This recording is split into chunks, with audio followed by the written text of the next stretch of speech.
એટલા બધા અતિથિ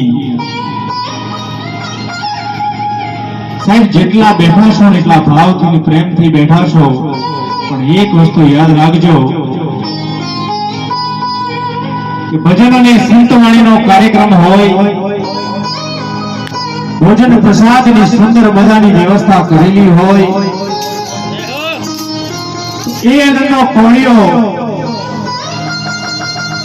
ખાધો પ્રભુ બચાવે છે, લોહી લાલ તું બનાવે છે.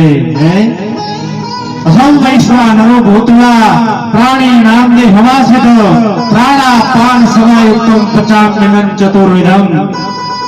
જઠરાગ્નિની અંદર વૈશ્વાનર અગ્નિનો રૂપ ધારણ કરી એક કૃષ્ણ પરમાત્મા આખા વિશ્વને ચલાવવા વાળી ચિદગન શક્તિ અંદર બેસી અને ખોરાકનું પાચન કરે છે, લોહી લાલ બનાવે છે.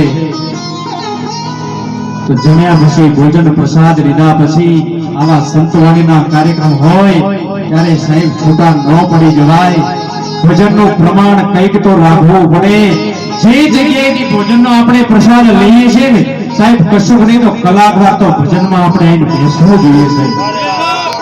ભોજન માટે ફક્ત ના આવવું જોઈએ સાહેબ, માફ કરજો.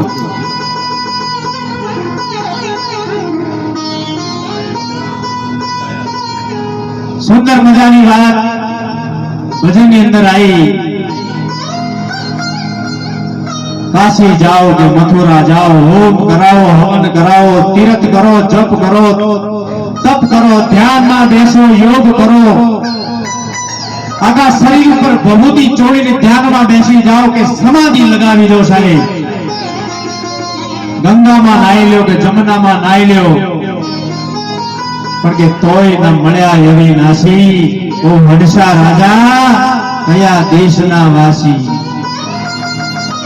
સાહેબ એના એ ભજનના શબ્દોમાં છેલ્લે સરનામામાં લક્ષ્ય રાખીને તો આપણને સુંદર મજાની વાત સમજાય કે ભૂલી ભટકીને ગુરુના ઘેર આયા ત્યારે વાત સમજાણી મને સાચી.